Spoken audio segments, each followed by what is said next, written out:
Hi guys, आपका स्वागत है रेशनल इंग्लिश क्लासेस में। प्यारे बच्चों, आज हम लोग पढ़ेंगे मॉडल ऑक्सिलरी वर्ब शुड का प्रयोग के बारे में। सबसे पहले हम लोग ये समझें कि मॉडल ऑक्सिलरी वर्ब क्या है। मॉडल ऑक्सिलरी वर्ब को पढ़ने के पहले हम लोग ऑक्सिलरी वर्ब को समझते हैं। ऑक्सिलरी वर्ब किसे कहते हैं? What is auxiliary verb? वह वर्ब जो मेन वर्ब के साथ मिलकर के tense, mood, voice, negative, interrogative बनाने में सहायता करता है, उसे हम लोग ऑक्सिलरी वर्ब कहते हैं। ऑक्सिलरी वर्ब को हम लोग हेल्पिंग वर्ब भी कहते हैं, सपोर्टिंग वर्ब भी कहते हैं। ऑक्सिलरी वर्ब दो प्रकार के होते हैं, प्राइमरी ऑक्सिलरीज तथा मॉडल ऑक्सिलरीज।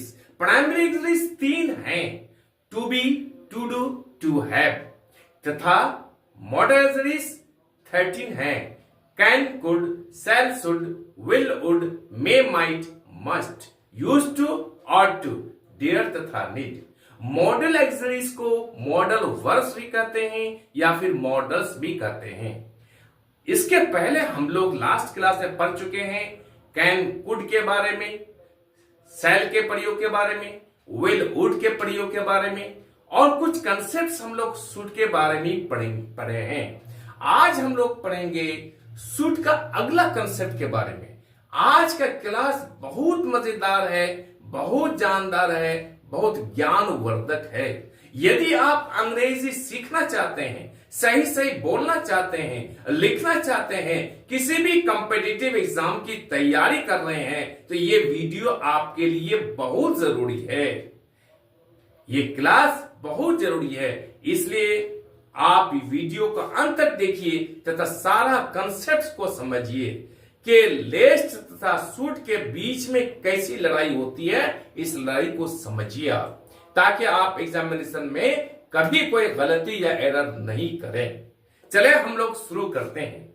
प्यारे बच्चों, शुड एक मॉडल ऑक्सिलरी वर्ब है। इसका रूप प्रेजेंट टेंस में, पास्ट टेंस में, फ्यूचर टेंस में एक जैसा होता है।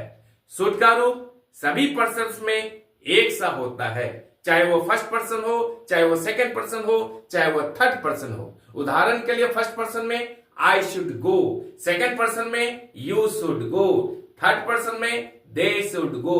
अर्थात तीनों पर्सन्स में एक सा इसका प्रयोग किया जाता है। याद रखिएगा, शुड के बाद हमेशा वर्ब का मूल रूप आता है, वर्ब फर्स्ट आता है। अब हम लोग साथ ही साथ ये भी समझ लेते हैं कि शैल का पास्ट टेंस शुड होता है। डायरेक्ट से इनडायरेक्ट नरेशन बनाते समय हम लोग शैल के जगह पर शुड का प्रयोग करते हैं। जैसे Ram said that Mohan should write a letter. Ram said that या पास्ट टेंस में है, शैल के स्थान पर हम लोग यहां पर शुड का प्रयोग किए हैं। लेकिन इसके अलावा भी यह एक स्वतंत्र वर्ब है, शैल से इसका कोई संबंध नहीं है। अब बारी बारी से हम लोग प्रत्येक कंसेप्ट को समझते हैं। याद रखिएगा, लेस्ट के साथ हमेशा शुड का प्रयोग होता है। इसको हम लोग तीन तरह से समझाएंगे। पहला पॉइंट क्या है कि टाइम एंड टेंस के रूप में, दूसरा पॉइंट क्या है कंजंक्शन के रूप में, तीसरा पॉइंट क्या है कि मॉडल ऑक्सिलरी वर्ब के रूप में। अब हम लोग लेते हैं, पॉइंट है यदि किसी सेंटेंस में लेस्ट हो, L-E-S-T, तो इनके साथ सदा शुड का प्रयोग किया जाता है। इसको समझ लीजिए आप, जहां भी लेस्ट हो वहां शुड का प्रयोग किया जाता है। इस कंसेप्ट को मैं तीन तरह से समझाऊंगा, जैसे मैंने आपको बताया। अब कैसे कैसे एग्जाम में आता है क्वेश्चंस और इसको कैसे हम लोग सॉल्व करेंगे, इसलिए हम लोग इसको बारी बारी से समझते हैं। मॉडल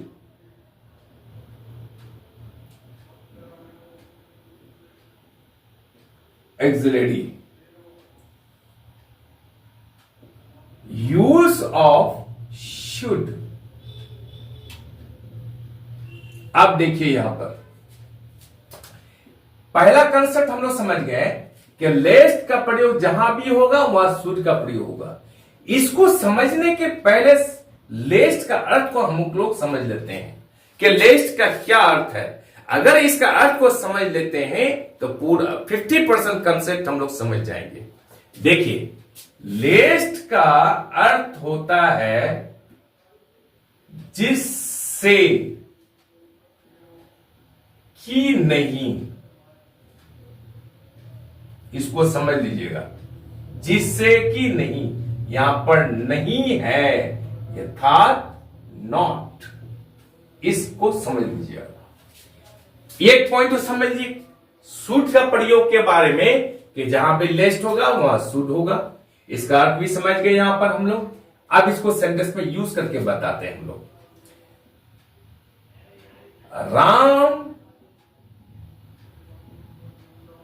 वर्कड हार्ड, राम कठिन परिश्रम किया, lest he should fail in the examination.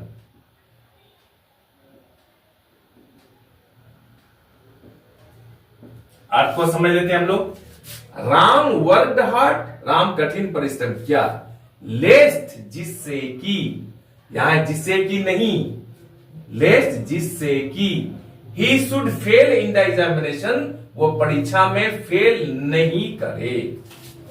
दूसरा सेंटेंस लेते हैं, वर्क हार्ड, कठिन परिश्रम करो, लेस्ट यू शुड फेल, जिससे कि तुम परीक्षा में फेल नहीं करो। मेक हेस्ट, जल्दी करो, लेस्ट you should miss the train, नहीं तो हमारी ट्रेन छूट जाएगी। समझ गए? अब देखिए इसका प्रयोग टाइम एंड टेंस के रूप में कैसे होता है। टाइम एंड टेंस हम लोग पढ़ चुके हैं। टाइम एंड टेंस का एक नियम है, यदि दो सेंटेंसेस एक साथ हो, एक सेंटेंस यहां एक सेंटेंस यहां है, ये सेंटेंस अगर पास्ट टेंस में हो तो कंसेप्ट क्या रहा है, दूसरा भी पास्ट टेंस में होगा। लेकिन याद रखिएगा, जब ये सेंटेंस पास्ट टेंस में हो, जैसा कि यहां बता रहा है, लेकिन यहां पर लेस्ट का प्रयोग हो, लेस्ट का, तो इसके साथ शुड का प्रयोग होगा, ये सेंटेंस पास्ट टेंस में नहीं होगा। अर्थात इस नियम का ये वायोलेशन है, उल्लंघन है। क्या है? नियम का रहा पहला सेंटेंस पास्ट टेंस में हो तो दूसरा ही पास्ट टेंस में होगा, लेकिन इसका उल्लंघन क्या हो रहा है, ये सेंटेंस पास्ट टेंस में हो किंतु ये सेंटेंस लेस्ट से शुरू हो, इसके साथ शुड का प्रयोग होगा, ये पास्ट टेंस नहीं होगा। जैसा कि हम लोग पढ़ चुके हैं, क्या, राम वर्कड हार्ड, राम कठिन परिश्रम किया, यहां पर वर्कड क्या है, पास्ट टेंस में है, लेकिन यह दूसरा सेंटेंस लेस्ट से शुरू हुआ है, इसलिए इनके साथ शुड का प्रयोग किया गया है, ये पास्ट टेंस में नहीं होगा। ही should fail in the examination, वो जिससे कि परीक्षा फेल नहीं करे। हम एग्जांपल और लेते हैं। रानी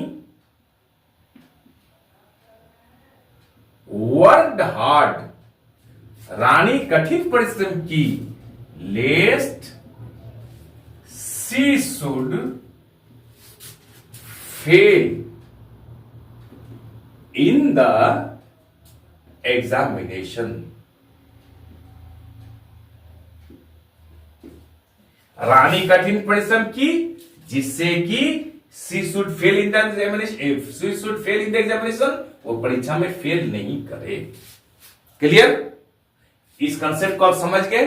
अब मैं आपको तीसरा कंसेप्ट समझा रहा हूं। ये पहला कंसेप्ट समझ गए आप कि जहां पर लेस्ट हो तो शुड का प्रयोग होगा। दूसरा कंसेप्ट समझ गए कि टाइम एंड टेंस में कह रहा पहला सेंटेंस पास्ट टेंस में तो दूसरा भी पास्ट टेंस में होगा, लेकिन यदि सेंटेंस में लेस्ट का प्रयोग हो तो ये वहां पर शुड का प्रयोग, ये पास्ट टेंस नहीं होगा बल्कि यहां पर शुड का ही प्रयोग होगा। क्लियर? अब यहां पर तीसरा सेंटेंस लेते हैं, तीसरा कंसेप्ट पढ़ते हैं कि लेस्ट जो है इसका प्रयोग कंजंक्शन के रूप में भी होता है। कंजंक्शन के रूप में क्या होता है? कंजंक्शन है ही है।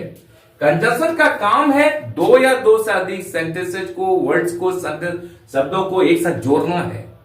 तो ये कंजंक्शन का काम कैसे ये जोड़ता है? देखो कंजंक्शन कैसे करता है। रानी वर्कड हार्ड एक सेंटेंस है, she should fail in the examination दूसरा सेंटेंस है। लेस्ट यहां पर क्या जोड़ रहा है, ये कंजक्शन का काम किया ये। लेकिन इससे एरर कैसे आता है इसको हम लोग समझेंगे। इस कंसेप्ट को समझिए, बहुत इंपॉर्टेंट है। रानी वर्कड हार्ड, लेट्स she should not fail in the examination. देखिए यहां पर एग्जाम में दिया हुआ रहेगा रानी वर्कड हार्ड, रानी परिश्रम की, यानी कठिन परिश्रम की, लेस जिससे कि she should not fail in the examination, वो परीक्षा में फेल नहीं करे। यहां पर आपको नोट दे देगा। हम लोग जानते हैं कि लेस्ट का अर्थ तो ये होता है जिससे कि नहीं, यहां तो नोट दिया हुआ है, फिर आपको यहां पर नोट दे देगा। तो आपको क्या करना है, यहां पर इस नोट को हटाना है, क्योंकि यहां पर स्वयं पहले से नोट दिया हुआ है लिस्ट में। ये एरर रहेगा आपके एग्जामिनेशन में, तो इसको हटाना है और लिखना है क्या, Rani worked hard lest she should fail in the examination. यहां नोट नहीं लगेगा, इसलिए कि नोट तो यहीं पर दिया हुआ है। लेस्ट का अर्थ ही होता है जिससे कि नहीं। समझ गए आप? आई एम श्योर मेरे प्यारे बच्चों तीनों कंसेप्ट्स को आप समझ गए होंगे। आज हम लोग यही करते हैं। आपसे रिक्वेस्ट है, विनती है, गुजारिश है कि आप चैनल को लाइक और सब्सक्राइब कर दीजिए, ताकि हर आने वाला वीडियोस का नोटिफिकेशन आपको मिलता रहे। यदि आप लाइक सब्सक्राइब अपने मित्रों के बीच में शेयर कर देते हैं, इससे मेरा हौसला बढ़ता है, हिम्मत बढ़ता है, ताकत मिलती है। आप ही के सहयोग से हम लोग आज यहां तक हैं। चले अगले क्लास फिर हम और मजेदार होगा। आज यही तक रखते हैं, बाय।